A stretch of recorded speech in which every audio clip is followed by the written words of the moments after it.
con un disparo letal.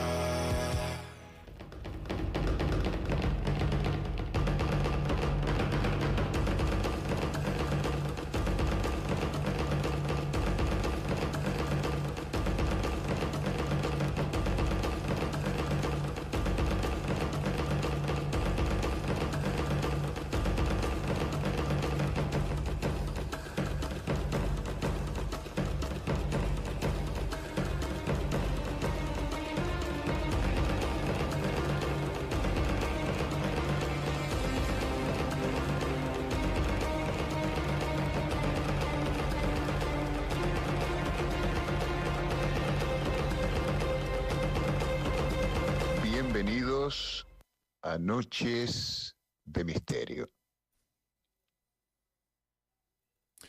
Muy buenas noches de misterio. Buenas noches, buenas tardes, buenos días, cuando ustedes vean el programa. Muchísimas gracias primero por la difusión que está teniendo este programa. Yo siempre digo que hago relativamente poca publicidad, excepto en el día que sale el programa, para que lo recuerden, nada más. Y el resto después evito mucha publicidad. No pretendan que se suscriban, no lo pretendo. Es lo que siempre digo. Pretendo más que lo vean y no que se suscriban tanto. Voy a hacer todo lo contrario que hacen los youtubers. ¿Por qué? Porque yo creo que el tema de los ovnis y todas las facetas que rodean al tema no merecen, bajo ningún concepto, ganar algún tipo de dinero con esto. Sí, si se escribe un libro. Respeto mucho el criterio del ensayista, del escritor, del profesional que hace un libro sobre esto, y me parece perfecto. Pero después de eso, no estoy muy de acuerdo.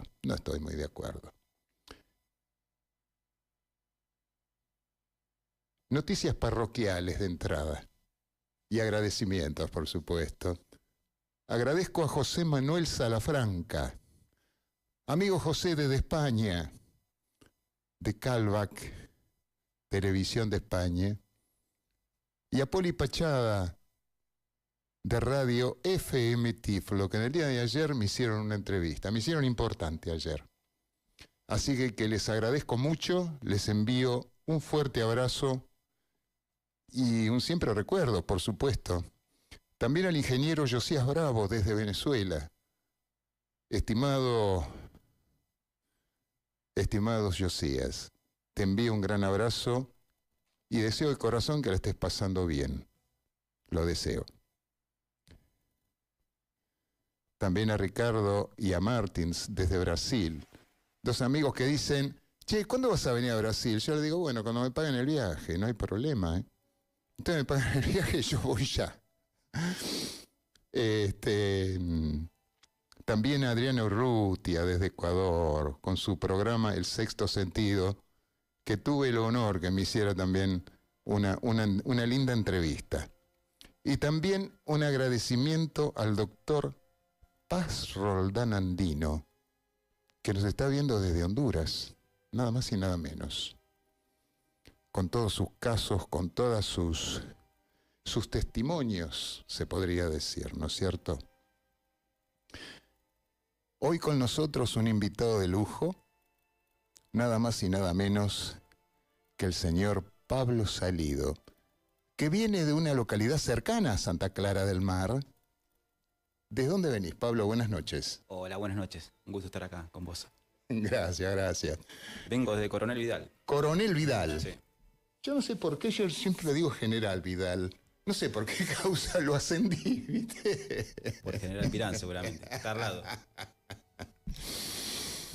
Vos tenés... investigaste casos, sos investigador de casos.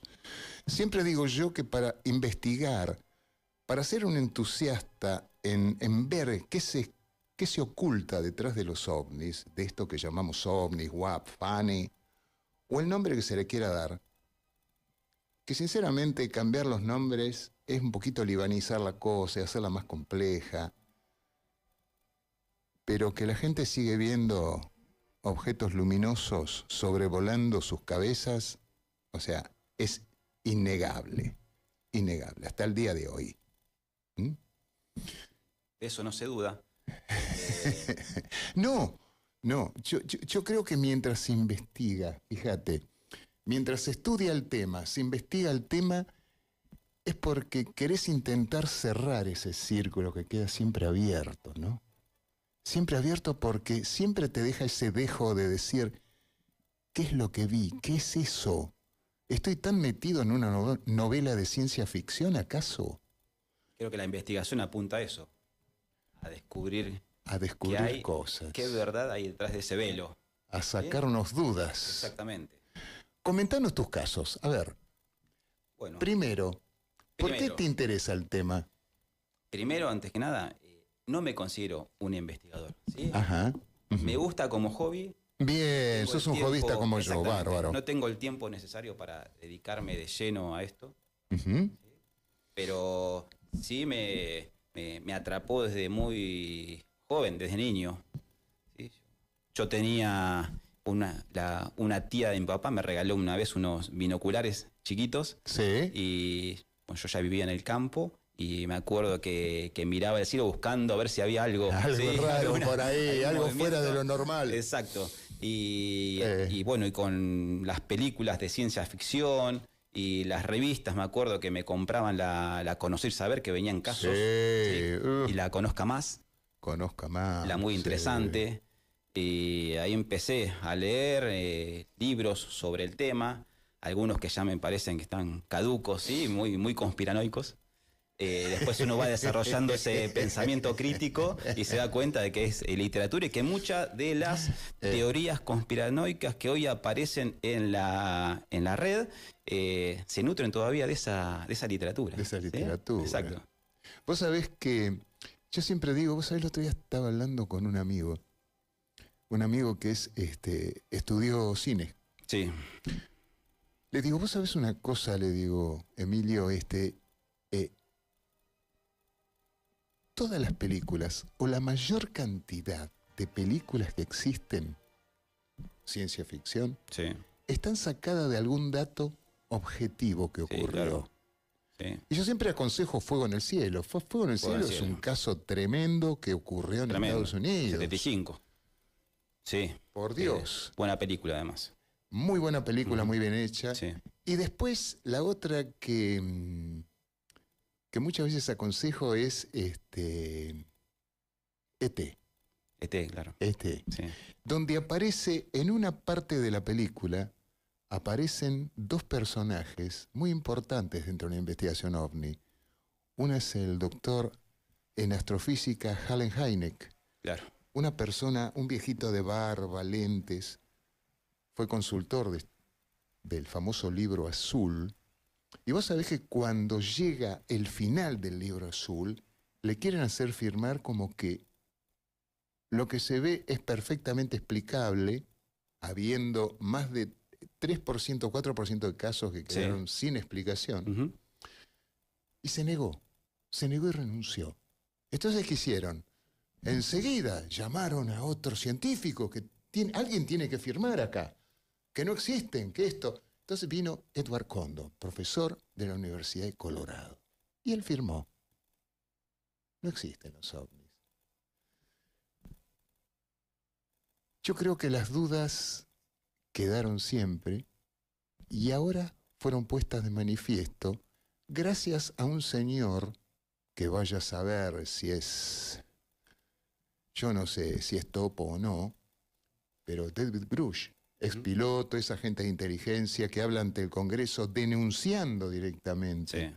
la existencia no solo de tecnología no terrestre, no humana, vamos a llamarle así, no humana, sino también de biología. O sea, hay cuerpos de personas no humanas que están siendo investigados. Y está siendo investigado desde el año 47. Significa que en Roswell ocurrió algo. Dos cuestiones. Sí, Primero, A ver. Me hiciste acordar cuando decías de películas de Hollywood que toman elementos de la realidad. Un caso, bueno, Encuentro cercano del tercer tipo, del 77.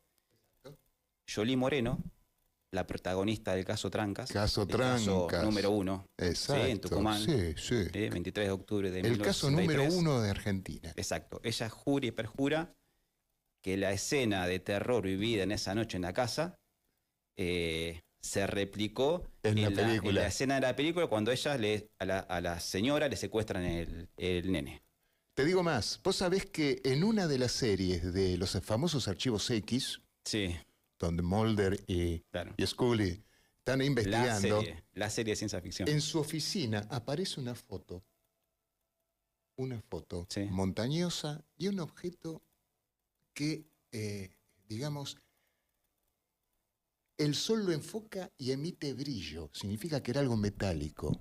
Bueno, esa foto fue tomada en Comodoro Rivadavia, En Comodoro. acá, Mira vos, no tenía ese dato. en Patagonia, una época en que la Patagonia era muy visitada por estas, en ese caso objetos podría llamarse, pero por estas luces, y más en zona cordillerana o precordillerana, desde Ushuaia hasta Salta. Claro, claro. Y cuidado, no tenemos referencia a Bolivia, pero seguramente en Bolivia y norte de Chile también hubo casos de extrañas luces que ya estamos hablando de ciencia ficción. La gente la está viendo y es como que se introducen dentro de algún cordón montañoso, algún cerro, y están esperando el estallido, porque dice, es un meteorito. Y no, es como que se apaga, Exacto. como si no pasara. Ujú. Sí. Que entran o salen de las montañas. Entran o salen. Lo mismo pasa en Capilla del Monte, en el Uritorco y Serra, en la cadena, Las Gemelas, Uritorco. Y no hay explicación para eso. No hay explicación científica. O todavía no la hay. Todavía no la hay. Se habla del efecto, como pulso magnético se le dice. Hay un pulso magnético que te puede dejar un automóvil sin electricidad. Claro, claro. Es raro esto del pulso magnético. ¿Cómo es posible que un vehículo cercano quede sin corriente eléctrica? Y un avión que necesita también un sistema eléctrico para que enciendan y funcionen los reactores, no les pasa nada cuando estos objetos le pasan cerca. Le ocurre, sobre todo, el efecto de que decís es el efecto EM. EM, electromagnético, Que exacto. ocurre siempre con motores a explosión. Exacto. Alumbrado público también ocurre y las casas. Vos sabés una cosa, algo que me hizo y que seguramente lo va a recordar nuestro querido operador, que hoy vino cubierto como si estuviésemos en la Antártida, con una bufanda, con un buzo. Bueno, yo también, yo no sé qué hablo. Estamos peor que en la Antártida. Ah, y el símbolo de Acuario. ¡Epa! Acuasol. Muy bien. Vos sabés que se comenta, esto es un rumor, ¿no? Cuando hay un rumor, hay que decir, es un rumor. Año 37, antes de empezar la Segunda Guerra Mundial. Lo llaman al Duce para mostrarle algo que podría usarse como arma. ¿Y quién es el que lo llama? El propio Marconi, el creador de la radio. En un camioncito Fiat, camión de la época, montado una máquina gigantesca, un transformador gigantesco, y le dicen, bueno, le vamos a hacer una prueba acá de cómo podemos detener vehículos militares a distancia. Duce extrañado lo mira, o sea, siempre interesado en las cosas que le pudiesen dar poder político también, obviamente, y apunta en la parte de atrás de ese camión hacia un camión de ejército que venía acercándose, que estaba dentro de la prueba. Le lanzan algo que detiene el camión. Detiene el suministro eléctrico del camión y lo para. A partir de ahí se empezó a hablar del pulso magnético. Se sabe que la intensidad del flujo magnético de acuerdo al tiempo que lo empleen, es lo que afecta. Y esta extraña historia, vamos a llamarle, la quiero traer a connotación como que muchos aviones se ven perseguidos, yo personalmente pude hablar con testigos de un caso tremendo que fue desclasificado por la Fuerza Aérea Española en su momento. Un avión Caravelle, estamos hablando del año 67, 1967, hace muchos años ya, volando desde las Baleares hacia la parte continental de España, es perseguido por 3, vamos a llamarle orbs, círculos, que jugueteaban al lado del avión, no permitiéndole seguir la ruta. Era como que lo obligaban a cambiar de ruta. ¿Qué hace el piloto? Avisa al aeropuerto militar de Manises, el famoso incidente de Manises le pusieron. Aterriza en Manises y salen 2 Mirage de la Fuerza Aérea Española a perseguir, a ver qué era esto. Por supuesto que, como en todos los casos, no le pudieron dar alcance, dada la velocidad. Es como si estos objetos supieran lo que va a hacer el piloto. Antes, le pasó al capitán Santamaría en Perú, con un Sukhoi 29, un poderoso avión. Él comentaba que se elevaba para intentar estar por sobre encima de un objeto que era absolutamente para nada aerodinámico. Era una cosa cuadrada que volaba, emitiendo algún tipo de destello de luz. Y él volaba hacia arriba y el objeto también volaba con él, llegando a 21.000 metros. El techo de operación del avión. Incluso creo que ahí él efectuó unos disparos con ametralladora. Disparó 67 ráfagas de la ametralladora que según él dieron en el blanco, pero que no hicieron nada. ¿De qué nos enfrentamos? Si es que nos enfrentamos, cuidado. Vos sabés que la idea, hay gente que te dice, nos vienen a invadir. Si nos quisieran invadir, nos invaden hace miles de años atrás, porque su presencia no es actual, sino viene recorriendo toda la historia humana. Y yo creo que más allá también. Tal vez la idea del investigador que falleció hace muy poco, Erich von Däniken, tenga algo que ver con esto, ¿no? La influencia de civilizaciones extraterrestres en la historia humana. Yo creo que hay 2 posibilidades. No tenemos que tirarle todo a los pobres extraterrestres que están ahí, anda a saber, como nuestros astronautas cuando vayan a otro planeta, ¿no? Lo que hacen, buscan, ven, quieren estudiar su historia, su geografía, qué minerales les pueden servir a ellos, tal vez. Las teorías de la procedencia es variable, ¿sí? Está la extraterrestre, la intraterrestre, la interdimensional. Y después tenés la otra. No estoy totalmente inclinado. Uno ensaya ideas en esto. Y para mí podría haber sido también otra civilización que existió antes de las conocidas acá. Que por algún cataclismo, como estuvimos hablando antes del programa, por algún tsunami general más grande, un meteorito que cayó, como el que cayó formando el Golfo de México, que tuve oportunidad no de hablar con los oceanógrafos que lo estaban investigando, pero algún dato pude sacar de ahí, un círculo en el fondo del Caribe de 15 kilómetros, un cráter con una profundidad de 2.000 metros. Significa que lo que cayó fue bastante grande y pudo haber cambiado toda la fisonomía del planeta. Haber exterminado dinosaurios, haber cubierto la Tierra con polvo y generar la glaciación. Al no penetrar los rayos del sol, imagínense constantemente gris oscuro, mueren las plantas, mueren los animales, hasta los humanos. Y tal vez los pocos que sobrevivieron fueron obligados a vivir en cavernas, como tantas de las que se están encontrando en el mundo. Pero vamos a lo importante. Comentanos tus casos, los que investigaste.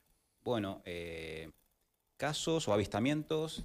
Avistamientos tuve algunos, sí, A no ver. tantos, pero Sí. siempre presto atención. ¿Sí? Pero Bien. se da de casualidad que he visto en algunas oportunidades. Ajá. El que más me impactó fue una noche, que es la noche del 22 de marzo del 2013. Venía viajando por la Ruta 2 y veo una luz a mucha distancia, estamos hablando de 60, 80 kilómetros, ¿sí? Volar muy rápido por encima del horizonte a mucha velocidad. Ajá. Y que cuando llega, me imagino, a la línea de la costa Sí. bonaerense, aumenta la velocidad haciendo una parábola, Sí. de unos 25 grados, Ajá. y cuando llega al final de la parábola, sale a mayor velocidad, despedida como la nave de Viaje a las Estrellas. Sí, hacia el En cielo. 2 segundos Se pierde entre se medio de las perdió estrellas. entre medio de las estrellas. Eso fue para mí lo más espectacular, a pesar de lo que después he visto en otras oportunidades. ¿sí? Sí, sí. En la laguna de mi pueblo, fue en febrero del 2016, estaba atravesando con un amigo en kayak la laguna, mucho calor, y en un momento ya me dolía la espalda porque no teníamos asiento, me tiro hacia atrás para descansar. ¿Hora? Ahora eran las 3 de la tarde aproximadamente, Ajá. 3 y media. Sí. Y veo lo que me pareció flotando una gaviota. Pero me pareció raro ahí en la laguna. Flotando. Flotando, Quieta ahí arriba. quieta arriba. Me detengo a mirar, como que no podía hacer eso, y veo una especie de avioneta muy blanca con unas alitas muy cortas color negra. ¿Sí? Sí. Eso estaba a 150 metros encima nuestro. Le digo, mirá, Francisco se llama mi amigo. Le digo, mirá, ahí arriba, le digo. Sacarle una foto, le digo. Cuando él empieza a buscar en su mochila el teléfono para sacar una foto, este objeto empieza a invisibilizarse. Empieza en un proceso de desaparición. Desaparece. Ajá. Esto duró hasta lo que él alcanzó a sacar el teléfono. Cuando quiere sacar la foto, se terminó de ser invisible sin moverse del lugar. Eso fue también algo que me llamó mucho la atención. ¿Sí? Fue algo muy extraño. ¿Qué fue? No sé. ¿Será alta tecnología de algún imperio que tiene esa posibilidad de camuflarse, de invisibilizarse? Pero, ¿qué viene a buscar en el medio del campo? Exactamente, No hay nada, ¿no? esa es la pregunta que yo me hago. ¿Qué hacía ahí? Otra cosa sería un ejemplo cuando objetos voladores visitaron nada más y nada menos que la base de lanzamiento de White Sands en Estados Unidos. Exactamente. White Esa es la Sands. pregunta. ¿Qué hacía ahí? ¿Qué pasó? Bueno, ahí sí. O cuando empezaron a visitar, hubo una época en que visitaban centrales nucleares. Claro, claro.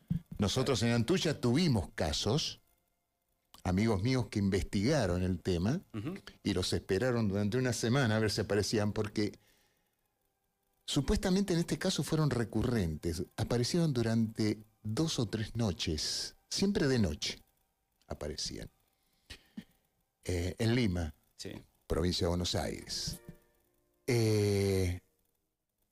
Y da la casualidad que tiempo más tarde se registra una supuesta salida radiactiva hacia el Paraná, que pudo ser controlada, digamos.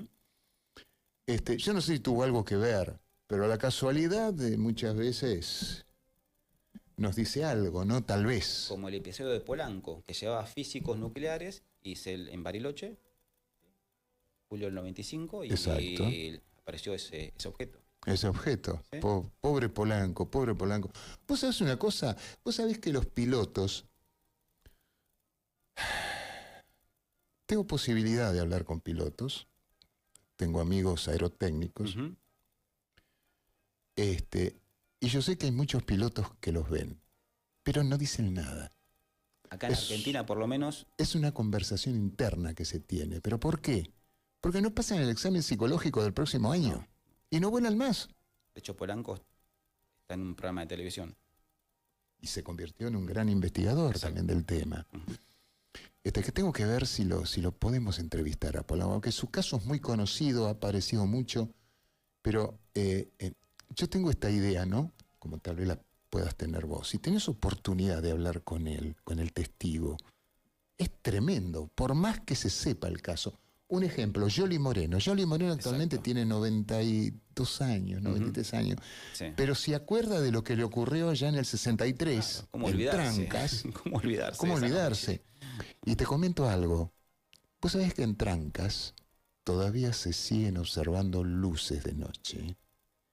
En especial, vos sabés que los objetos de Yoli que ella vio en su campo, que fue una noche, como vos dijiste, de pesadilla, iluminaron todo, a 300 metros la línea de tren, las vías que pasaban, esos dos objetos que vieron estacionados sobre las líneas, ese tubo que los unía, La y flotilla. esas sombritas. La flotilla que vieron pasar de unos 40 Más tarde, objetos más tarde. No solo la vieron pasar, sino que, como toda casa de campo, tiene arboleda alrededor.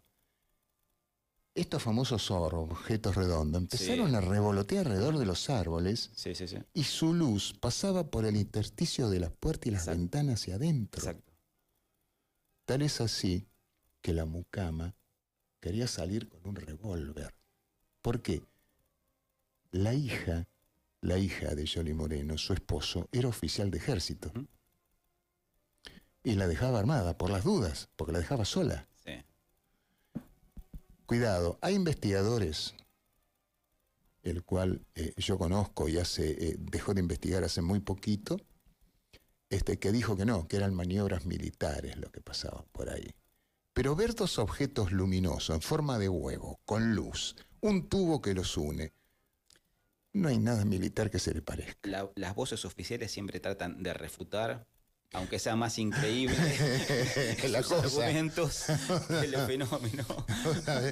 Vos sabés, te comento algo. Vos sabés que yo en su momento hablé con un gran investigador, el cual leí sus libros español. Me quiero acordar el nombre y no me acuerdo. Bueno, ahora se pasó. Cuando comenzó a surgir la historia de lo que vos me estabas hablando antes, Sí. el F-18 del Nimitz sobrevuela, persigue una luz, lo detecta en el radar del avión, que muy evolucionado era, y él me dice, no, funcionaba mal el radar. Le digo, no puede ser, le digo, disculpame, no pueden mandar un avión a investigar algo y que el radar le funcione mal. Me dice, no, justamente en ese momento se le descompuso. Perdóname, no estoy de acuerdo. Por eso es muy reacio a creer en esas versiones. Si me decís que prejuzgamos el caso y que ya nos anteponemos al hecho y decimos, no, es tal cosa, chau, no existe. Me estás queriendo vender algo a mí. Además, que cuando no es. sabemos que hay comisiones investigando. ¿Sí? Continúa, por favor. Vi otros dos objetos, Ajá. noviembre del 17 de noviembre, me parece que fue, del 2017, Sí. y esto lo asocio con el Foro Mundial que se hizo en Buenos Aires en ese momento. Era la semana del foro. Ajá. Era Macri el presidente, Sí, recibió a muchos sí. Otros presidentes. Sí, el foro de Davos, exacto. Si no me equivoco. Llega saliendo del colegio de Vidal, yo trabajaba en la agraria con otra profesora. Vemos más o menos, sería entre Vidal y Viboratá, un objeto, un avión, dirección este-oeste. ¿Sí? Yo justo siempre ando con unos binoculares, unos 10x50 en el auto, unos binoculares astronómicos. Y observo, y era un avión, el fuselaje era como el diseño de un gran jumbo, Sí, todo blanco. sí. Las alas me parece que eran cortas, pero yo no lo puedo asegurar esto porque estaba de costado. Las únicas ventanillas eran las del piloto. No tenía ventanillas. Y lo que me llamó poderosamente la atención era que carecía de timón. No tenía timón de cola, timón de digamos. cola. ¿Sí? Nos sorprendemos, ¿sí? Prestamos el binocular. Además, a simple vista lo veíamos chiquito. ¿Estabas vos solo o no? No, con una profesora. Con una persona. ¿Sí? Lo veíamos, nos sorprendemos de eso. Y digo, ¿cómo puede ser que no tenga timón? Y en un momento, para otro, quererlo reventar, desapareció. No estaba más. Se invisibilizó. No sé, no te lo puedo asegurar porque no estaba más. Aceleró, pero bueno, no sé, no estaba más. Y lo último que vi fue el 23 de abril del 2023, acá 23. cerca. Sí, 27 de abril del 2003, 7 y 5 de la tarde. Me permito agregarte algo. Ujú. Después continúas, ¿eh? Sí, sí, sí. Vos sabés que a principios del siglo pasado, estamos hablando de 1900, 1890 más o menos, hubo un periodista norteamericano llamado Charles Hoy Ford. Charles Hoy Ford reunía, él llamaba elementos condenados. Pero elementos condenados, ¿por qué? Porque por la ciencia, porque la ciencia no hablaba de ellos, Claro. se mantenía callados. Desde gigantes, huesos de gigante encontrados, que se encontraron desde 1850 hasta 1920, en perforaciones mineras de carbón y en trayectos ferroviarios que se estaban haciendo en Estados Unidos, se encontraron muchísimos huesos, pero fueron desapareciendo todos. Charles Hoy Ford mantenía y juntaba todos datos curiosos, todos misteriosos. En un momento se les llamaban fenómenos fortianos. Hasta 1940, 1950. Te digo más, Orson Welles tomó parte de esos misterios para convertirlos en libros y después en películas. Y vos sabés que nos habla de un caso, Charles Hoy Ford, un caso que él lo vivió en 1920 en Inglaterra, sobre el río Támesis. Toda la gente sorprendida por una cosa que veían arriba en el cielo, algo brilloso durante el día, que en un momento desaparece. No que hace explosión, sino que lo estaban viendo y ¡pic! Es como que desapareció. Y tu relato me hizo recordar a Charles Hoy Ford y su relato sobre el Támesis.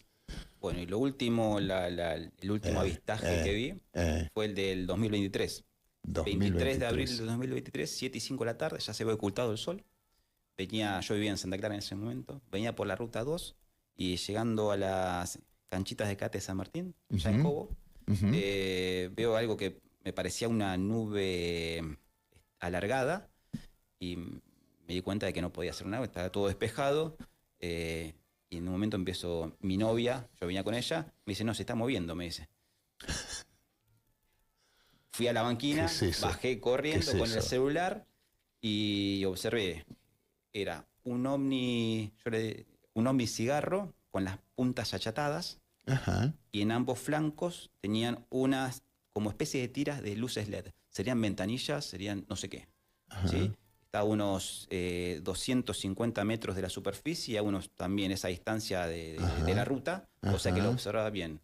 Dirección sudeste-noroeste, como si fuera para Balcarce, a una velocidad de unos 60 kilómetros por hora, o sea que iba muy lento. ¿Vos sabés una cosa? Me estás hablando... Color plateado. Un objeto cigarro. Y vos sabés que hace poco tiempo atrás, fue el año pasado todavía, pero no recuerdo si fue en noviembre, octubre o noviembre, sí. Un señor manejando su auto de noche por Ruta 2 hacia Mar del Plata, entre Santa Clara y Mar del Plata, observa hacia su izquierda, digamos, yendo para Mar del Plata, un objeto verdoso, alargado, y con lo que él supuestamente decía que eran ventanillas oscuras. Era un verde fosforescente. Interesante, dije yo. Pero vos sabés una cosa, yo tengo un amigo que tiene casa, bueno, tengo varios amigos que tienen casa en Capilla del Monte. Viven acá, pero tienen casa en Capilla del Monte.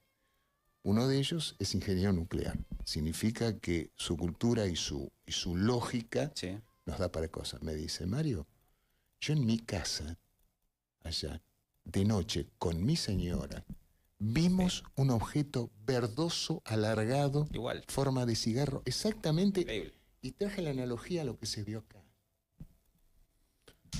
Increíble. ¿El mismo objeto o qué? Entonces... Acá estamos zona mar, sierras, ¿sí? O sea que...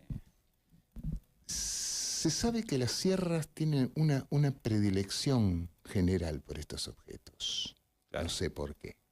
Los minerales que hablamos al principio. Andá a saber qué es lo que están buscando exactamente. No sé. Tal vez sea una humanidad que cohabita con nosotros este mundo y que la desconocemos. Quizás. Como los cuentos de Lovecraft, cuando Exacto. hablaba de los intraterrestres. El horror cósmico. o cuando un jesuita, allá en el año 1780, llamado Kirchner, Ujú. Kirchner era el nombre, escribe un libro que fue retirado como libro católico, digamos, que hablaba de civilizaciones intraterrestres y que él había reunido una serie de datos, de información, que en el centro de la Tierra vivían gente. Tal vez Julio Verne sacó data de ahí para construir su libro, escribir su libro Viaje al centro de la Tierra. ¿Quién te dice? La cueva de los Tallos en Perú, límite entre Perú y Ecuador. O sin hacer apología política, porque yo siempre digo que no podemos hablar ni de política ni de religión, porque siempre lleva algún tipo de desajuste intelectual. Hicieron 3 expediciones al Himalaya. ¿Pero por qué 3 expediciones al Himalaya? Fue la pregunta, ¿no? Buscaban a un sujeto que se llamaba Rey del Mundo, que vivía en las entrañas de la Tierra, según ellos. No sé si los habrán encontrado o no, pero se sabe que, digamos, el espíritu sectario que había dentro de la cúpula nazi buscaba elementos, buscaba la lanza de Longinus, ¿no? De este centurión Ujú. que introdujo la lanza en el costado de Cristo en el momento para que muera más rápido. Buscaba el arca de la alianza. Wow. Buscaba cosas muy, muy simbólicas, pero también con una fuerza tremenda, ¿no? Un referente tremendo nos hacía. Vos me estuviste hablando de tu amigo allá en San Diego, Estados Unidos, Sí, Maxi. Maxi. Contá. Bueno, no, él, que le manda un saludo, porque seguramente nos está viendo. Nos dijo que Bien. nos iba a ver. Sí, le mandamos un saludo. Él- Mirá. Ajá. Ay, déjame identificar la zona. Esto es Antártida, ¿no es cierto? Bien. Hay 2 aviones estacionados. ¿Se puede saber qué base es? ¿Base Murdoch? Operación High Jump. El almirante Beer. Ahí está el almirante Beer. ¿Qué buscaba el almirante Beer? Bueno, pero lo hablamos después. Hablemos de tu amigo. Gracias. Gracias, estimado. Él vio en algunas ocasiones ovnis cigarros, sobre todo cuando recién había llegado allá. Ajá. Sobre el mar, sobre el Pacífico, Sobre digamos. unas colinas. Sí, sobre unas colinas. Colinas. Sí, la había visto ahí y me dice que hay mucha, Mucha actividad. Sí, de hecho coincide con la película, con el documental que yo te había comentado de los ovnis Tic Tac. Sí, El famoso sí. escándalo. Esto es verdadero. Yo no creo mucho en la información Sí. que viene de Estados Unidos porque no tenemos acceso. ¿sí? Claro, no podemos yo no comprobarla. podemos comprobarlo. No sabemos las fuentes muchas Exactamente, veces. exactamente. Por eso no me gusta meterme con eso. Pero esto fue real, ¿sí? Sí. La persecución Sí. de los ovnis Tic Tac, Sí. llegó una comisión especial de la Marina, se llevó todos los datos que había recompilado la nave y, bueno, echaron a algunos marineros, ¿sí? Algunos altos oficiales.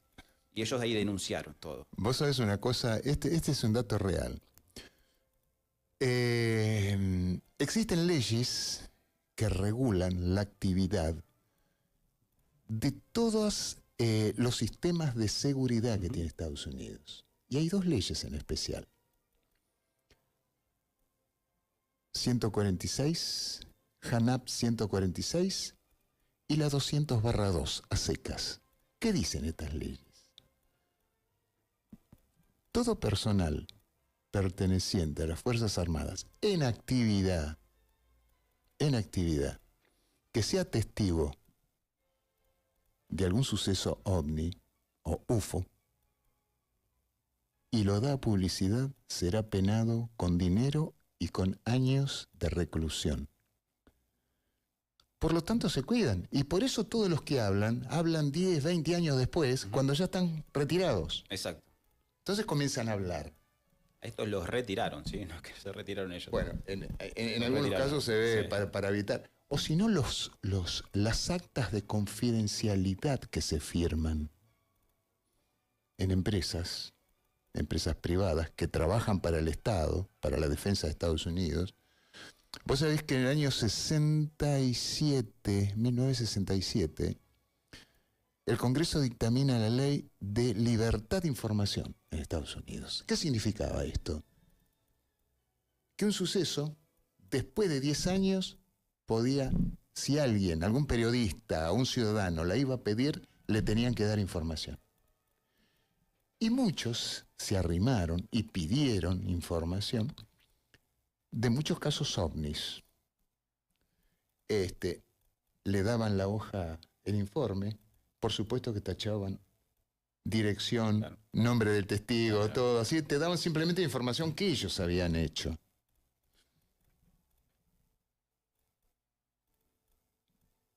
Pasó el tiempo y como existía y existe todavía esta ley de libertad de información, muchas investigaciones, en especial de seres no humanos, digamos, y de naves no humanas, pasaron a empresas privadas. ¿Por qué? Porque las empresas privadas estaban fuera de esa ley, quedaban fuera. Significa que la empresa privada que investigaba te podía dar la información si quería, y si no, se la guardaban ellos, pero mientras tanto generaban lo que ellos llaman ingeniería inversa, para ver si en el caso de un objeto caído, si lo podían desarmar y volver a armar. Otro gran tema, los UFO crash. UFO crash. Apasionante. ¿Cuántos hay? ¿Cuántos casos hay? Acá en Argentina. Acá en Argentina. Sí. Cerro Zaire, en Bolivia cayó otro también. Salta, 1995. Salta. Bueno, hace poco cayó otro, pero este era un satélite, en Chaco. Un satélite, supuestamente sí, de Elon Musk. En el 78, entre la frontera entre Bolivia y Argentina. Exacto, señor. Exacto. ¿Cuántos casos que quedan en... Lamentablemente, yo muchas veces veo investigación cerrada. Una investigación no se puede cerrar. Hasta que no se conocen las últimas circunstancias, las últimas pruebas que se enfrentan, o que llegan al investigador o al estudioso, siempre hago yo una diferenciación entre el entusiasta, el que estudia el tema a través de libros, a través de informes, y el investigador. ¿Por qué hago esta diferenciación? El investigador es aquel que tiene posibilidades de contar con laboratorios a su disposición. Hoy se sabe que hacer una investigación de algo caído sale un montón de guita, un montón de plata. Claro, claro. ¿Quién está capaz de? En cambio, tenés el estudioso que se encarga de investigar, tipo vuelo de pájaro, digamos yo, desde su isla, su mini plato, observa el panorama y se encarga de estudiar libros, informes, en especial los informes que aparecen en los libros o los datos que aparecen en los libros. Y después tenés el entusiasta. El entusiasta se lee todo cuanto hay, ve todos los canales de YouTube, o sea, visita todos los sitios y se nutre. Se nutre con todo lo que los sitios dicen, como el nuestro, un ejemplo como este. Y por supuesto yo creo que existe una gran invasión de información también, que hace que muchas veces nuestra mente, al asociar, nos dirija hacia intoxicación de información. O sea, eso es lo que yo muchas veces pongo a decir, ¿estará bien esto que hago? Esto que hago es un gusto, es un hobby, como dijiste vos. No soy investigador, no soy estudioso, o sea, puedo ser estudioso, leo, tengo muchos libros sobre esto de hace muchísimos años, pero también noto yo, suponete, y una pequeña crítica. En Internet vos buscas información, te aparece la información. O a través de inteligencia artificial también te aparece algo de información.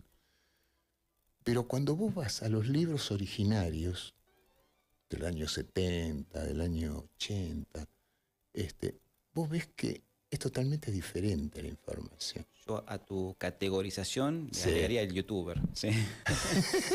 El youtuber. Yo tengo un Sí. amigo que hace youtuber, me dice, digo, Un refrito no jorobes, de le digo.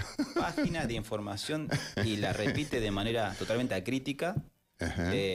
Y bueno, y hay gente que cree en eso. ¿Sí? Porque además, Por supuesto. El sujeto contemporáneo vive en un gran vacío que necesita creer y este tema es... O necesita un elemento transgresor para su vida mundana, Exacto. normal. Entonces, ¿qué? Hablamos de ovnis, fíjate aquello se ve en la calle, parece un extraterrestre. No, estamos viendo un personaje de esos con luces por la calle Acapulco que está caminando, perdón. Bueno, no puedo dar vuelta a la cámara, pero lo podemos ver. Yo pensé que era un extraterrestre que venía hasta acá, pero no, son esos trajes de luces, Sí, ¿no? sí. Bien, Santa Cruz. Ahí está. Bien, miren. Un verdadero extraterrestre frente a búnker, señores. Eso. Muchas gracias, estimado. Gracias. Tenemos un operador de lujo, por eso. Pasame de vuelta lo de Yump. Salto, la operación Salto, del almirante Bierz, si la tenés a mano. Recordemos también que el nazismo buscaba de alguna manera financiar todos estos proyectos de búsqueda de símbolos Ajá. para de alguna manera avalar sus teorías delirantes. Del superhombre. Exacto. Así que todo lo que encontrara venía bien. Yo les aviso, no existe un superhombre. Puede existir un ser humano que tenemos que tender a ser seres humanos, que en realidad no lo somos. Piénsenlo bien a esto. Estamos viendo ahora la operación Salto, Gran Salto. En el año 47, el almirante Richard Byrd lo ponen al frente de una expedición de 13 buques, entre ellos un portaaviones, entre ellos submarinos, buques cargados de petróleo para la alimentación de todos los barcos que iban en esta expedición. Para en el puerto de Valparaíso. El diario El Mercurio hace una nota tremenda en el año 47 sobre este desplazamiento. ¿Dónde iban? Al Polo Sur. ¿Qué buscaban? Se creía que Alemania tenía una base todavía en la Antártida. Byrd conoce cosas, ve cosas, toma un avión y vuela, era piloto también, el almirante. Ve cosas que no las dijo en un primer momento o las contó muy en secreto a sus jefes, pero después se conoce un libro de memorias de este almirante. Lo más extraño es que cuando llega da una declaración extraña y al poco tiempo lo pasan a retiro.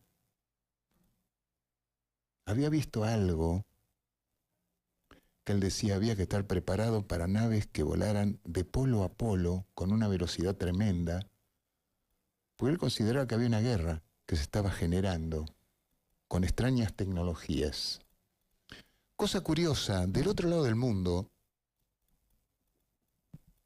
el general Douglas MacArthur, que fue el gobernador militar de Japón después que se rinde Japón, dice unas declaraciones bastante extrañas. Él dice que tenemos que estar preparados y unificarnos todos los gobiernos de la Tierra para una guerra con un enemigo desconocido pero muy poderoso. No sé a qué se refería directamente MacArthur, pero todos los gobiernos del mundo unificarse para estar preparado ante un ataque de un enemigo muy poderoso. Por supuesto que al general MacArthur le dieron también la baja. Terminó gerente de una fábrica, creo que de máquinas de escribir en Estados Unidos o máquinas de coser, no me acuerdo. Pero le dieron la baja automática. El ocultamiento del tema ovni es tremendo. Es tremendo. Y siempre, recién ahora, por personajes que aparecen, tipo Grudge, está abriendo esa caja de Pandora, están saliendo todas las cosas de adentro, cosas que desconocíamos o que intuíamos. ¿Mm?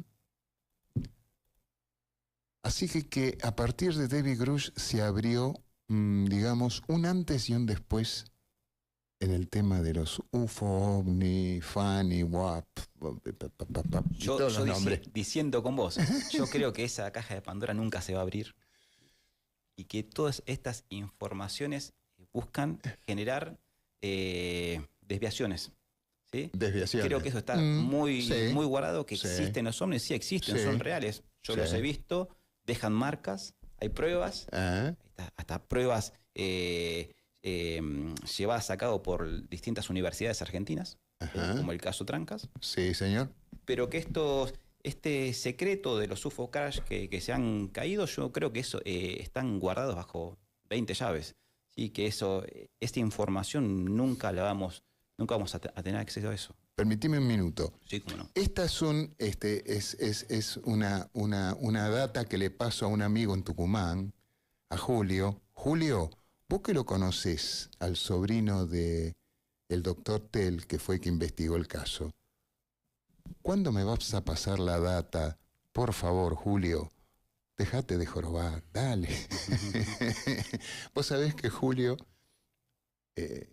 está en San Miguel de Tucumán, capital, y juega al tenis, o jugaba durante un tiempo, con el sobrino del doctor Tell, que fue el que se dedicó a investigar y sacó todas las pruebas Guillermo de carbono Tell. que había, de calcio que había en las vías y Claro. todo eso, que guarda todavía los estudios del tío.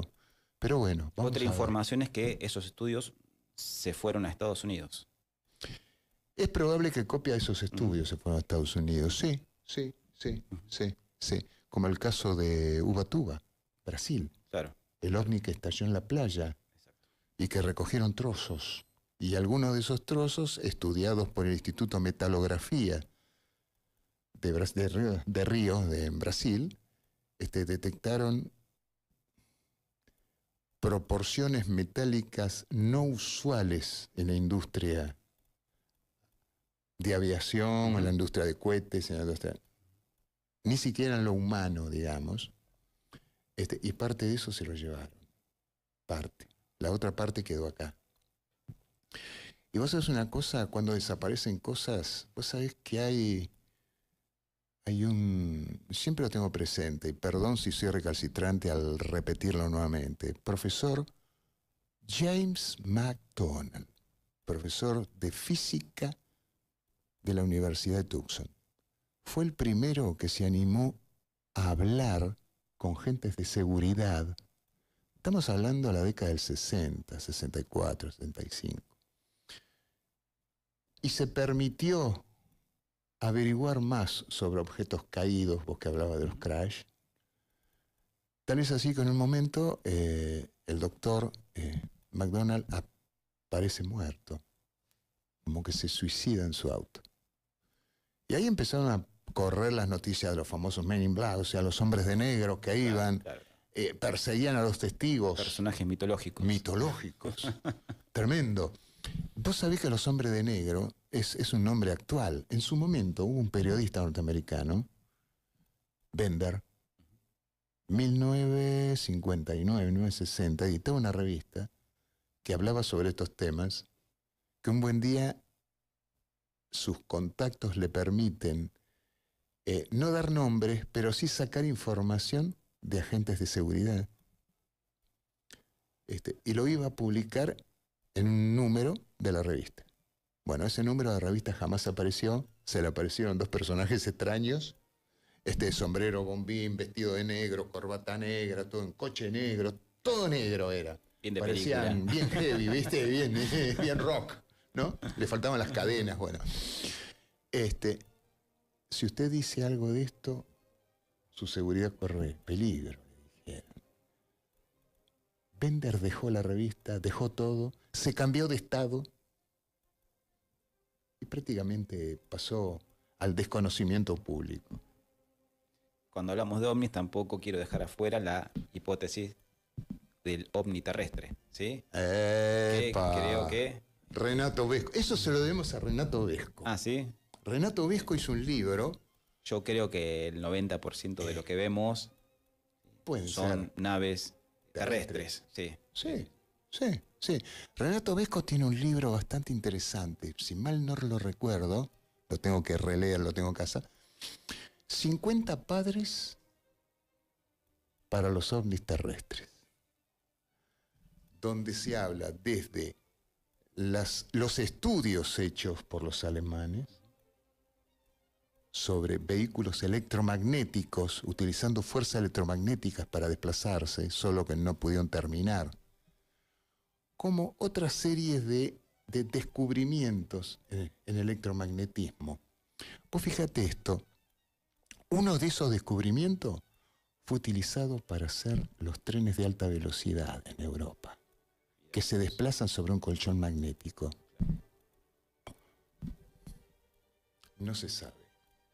Pablo, sé que te queda mucho, pero nosotros nos tenemos que ir porque si no va a venir tu amigo, Será Pablo. la próxima. Te va a decir, Mario, me debe tanto. Esos minutos eran Así míos. que vamos a hacer esto. Te vamos a invitar para un próximo día que puedas venir. Cuando vos quieras. ¿En serio? Sí, vivo cerca.